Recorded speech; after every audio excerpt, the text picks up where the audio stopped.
Muito bem, queremos nesta noite convidar toda a Igreja de Cristo para que nós possamos dar início ao culto ao Senhor nesta noite. Queremos convidar você a se colocar de pé ou onde estiver conosco, orando ao Senhor, dando início a esse trabalho nesta noite. Oremos ao Senhor. Senhor Deus e Pai, graças te damos por tudo. Queremos te glorificar, Senhor, e exaltar o teu nome pelas tuas ações e por tua graça divina. Pedimos, Senhor, que continue nos sustentando. Pedimos tua graça, tua bênção. Fica conosco nesta noite, em nome de Jesus Cristo. Amém. Muito bem, nesta noite nós queremos aproveitar o ensejo e convidar também a missionária Janoélia para estar louvando a Deus essa noite. Enquanto a missionária louva ao Senhor, você aí acompanha também, adorando ao Senhor. Vamos ouvir a missionária Janoélia louvando a Deus. Cumprimento a todos com a paz do Senhor, que a paz do Senhor esteja sobre cada vida neste momento. Convido-vos a louvarmos a Deus com o hino da nossa harpa cristã de número 3. Plena paz e santo gozo tenho em ti, ó meu Jesus, pois eu criei em tua morte sobre a cruz.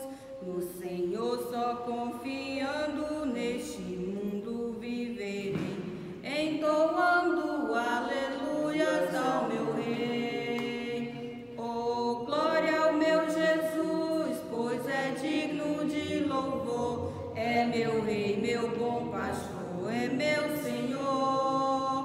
Com os anjos que o louvam, eu também o louvarei, entoando aleluias ao meu Rei. O amor de Jesus Cristo é muito grande para mim, pois sua graça me encheu de amor sem fim. Meu Jesus foi para a glória, mas um dia eu verei, entoando aleluias ao meu Rei. Oh, glória ao meu Jesus, pois é digno de louvor. É meu Rei, meu bom pastor, é meu Senhor.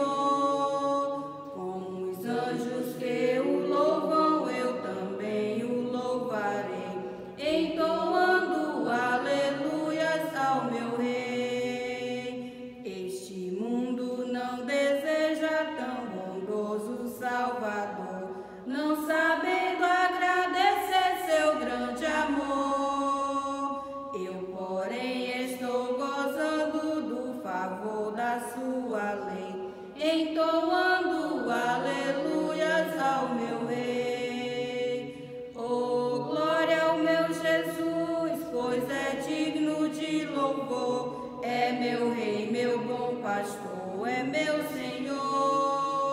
Com os anjos que o louvam, eu também o louvarei, entoando aleluias ao meu Rei. Quando o povo israelita com Jesus se consertar, dando glória ao seu nome sem cessar, nesse tempo céu e terra hão de ser a mesma crer, entoando aleluias ao meu Rei. Oh, glória ao meu Jesus, pois é digno de louvor. É meu Rei, meu bom pastor e meu Senhor.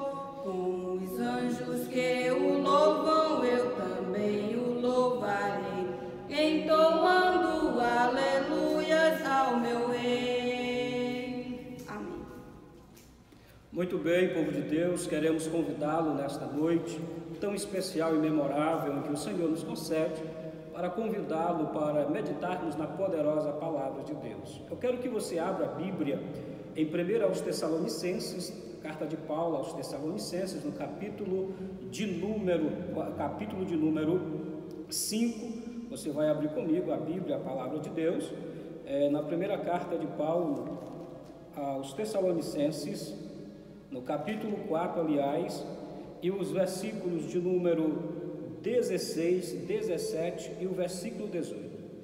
Primeira carta de Paulo aos Tessalonicenses, no capítulo 4, versículo 16, o 17 e até o versículo de número 18. Leiamos, diz assim: porque o mesmo Senhor descerá do céu com alarido e com a voz de arcanjo e com a trombeta de Deus, e os que morreram em Cristo ressuscitarão primeiro. Depois nós, o que ficarmos vivos, seremos arrebatados juntamente com eles nas nuvens, a encontrar o Senhor nos ares.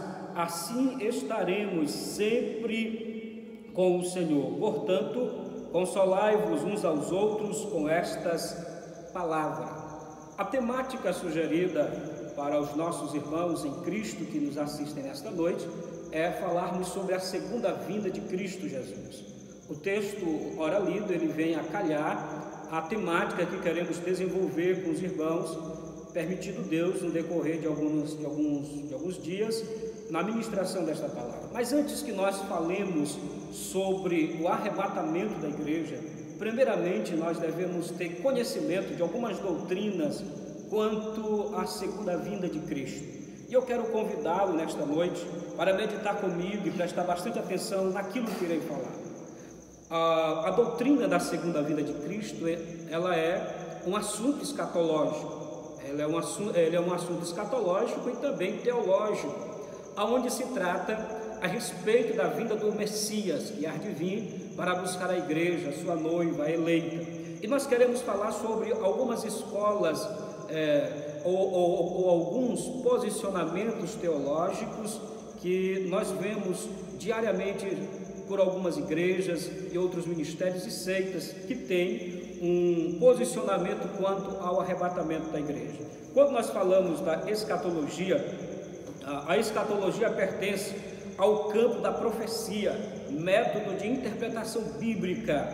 Teve início com Esdras, após o exílio, com o método literal, usado também pelos rabinos, pelo sinédrio e também por Jesus Cristo e pelos apóstolos e pelos pais da igreja e pelos reformadores, os judeus também platônicos do Egito, começando a alegorizar acerca da segunda vinda de Cristo. Nós temos alguns homens que foram importantes tentando associar a vida de Cristo à filosofia, que foram eles também que se destacaram, como Pilo de Alexandria e também Orígenes, um dos pais da igreja, que trouxe em forma alegórica a interpretação da segunda vinda de Cristo. Quando nós falamos deste assunto escatológico, nós vamos ver algumas escolas ou alguns posicionamentos escatológicos quanto à vinda de Cristo. Nós temos, em primeiro lugar, o pós-milenistas. Os pós-milenistas, eles acreditam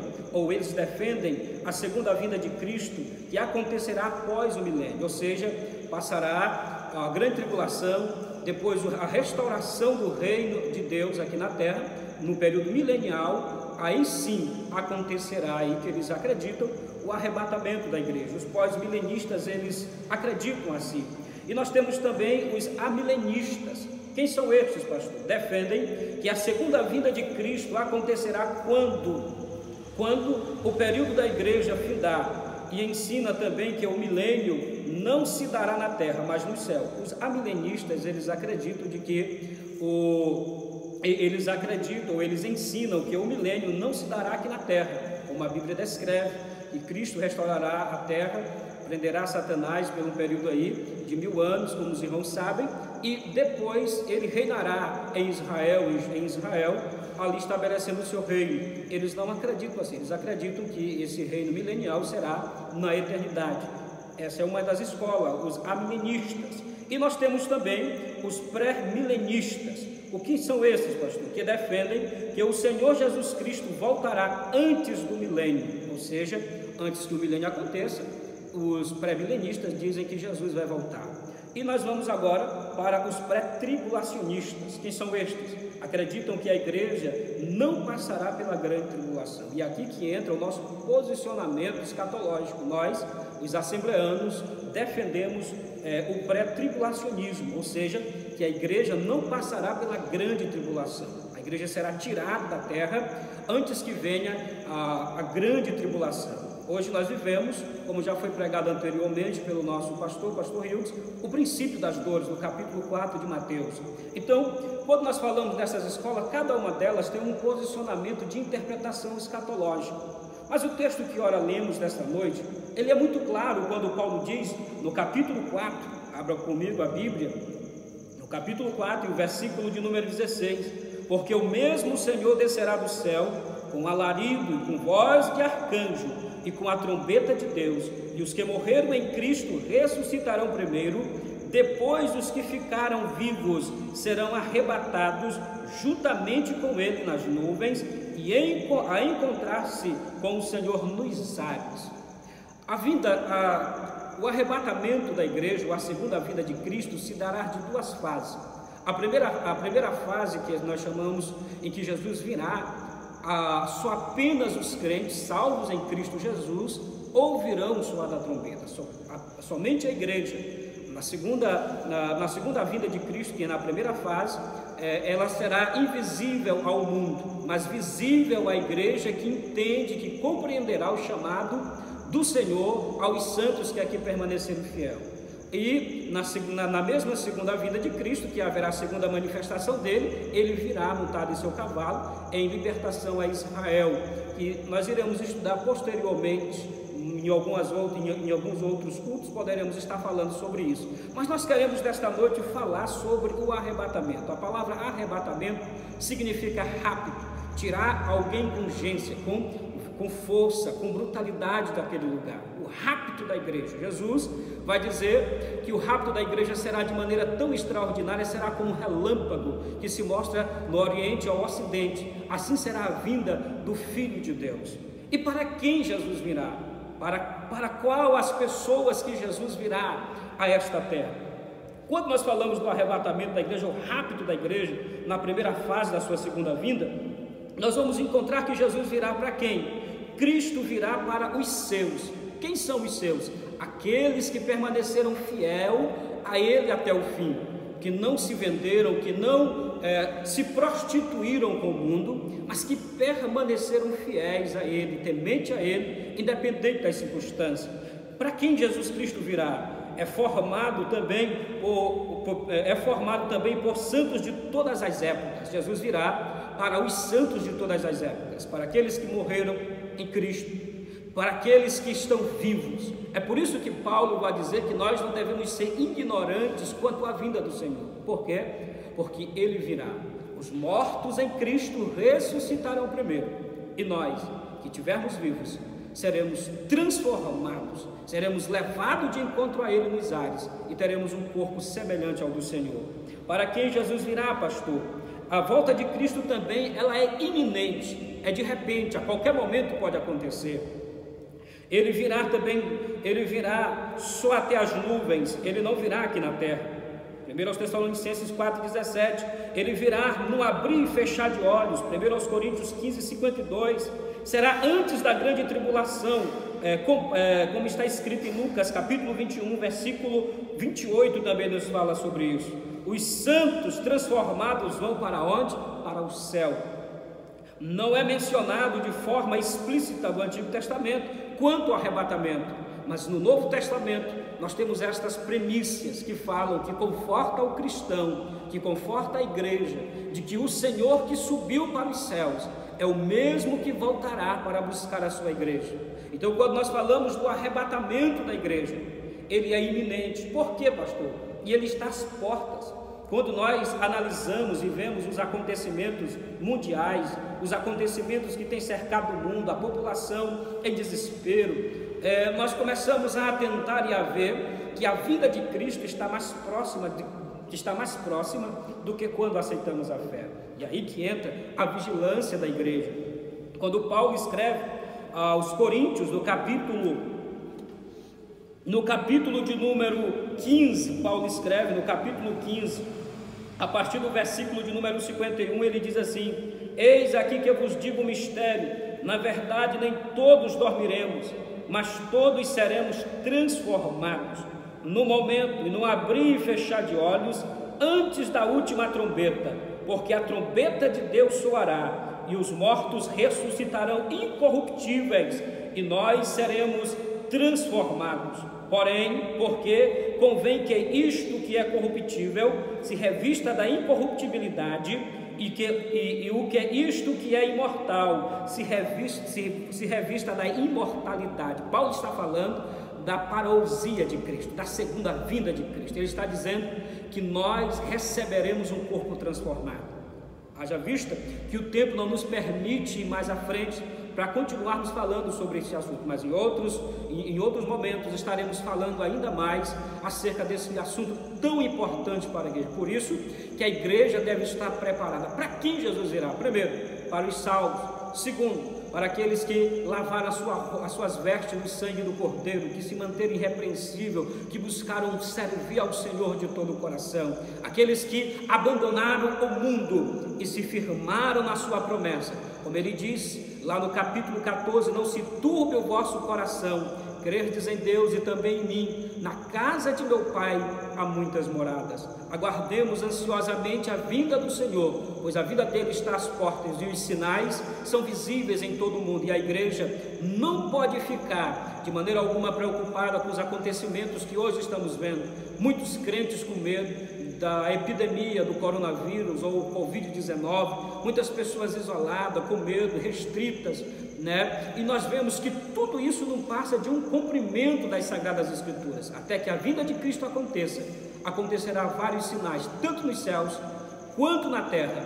E também estamos vendo aí os acontecimentos diários, que a igreja possa ter consciência que a vinda do seu mestre, que a vinda do seu esposo está às portas. Que Deus em Cristo nos abençoe, e querendo bom Deus, em outra ocasião retornaremos para vos ministrar ainda mais acerca deste assunto. Que Deus em Cristo nos abençoe. Eu quero orar por você nesta noite. Senhor Deus e Pai, graças te dou por tudo, Senhor. Eu quero te apresentar, Senhor, a cada um dos nossos ouvintes, cada um dos nossos telespectadores que nos assistem nesta noite, que irão ouvir a Tua palavra, Senhor, que ela possa trazer em seu coração temor e tremor, e também a expectativa de que o Senhor a qualquer momento pode soar a trombeta de Deus, a Tua trombeta soar e nós subirmos de encontro a Ti. Nós pedimos Tua graça e serenidade, para que quando isso acontecer, possamos estar contigo e nos encontrar com o Senhor nos ares. Que Deus em Cristo nos abençoe e nos guarde em seu amor para todo sempre. Amém.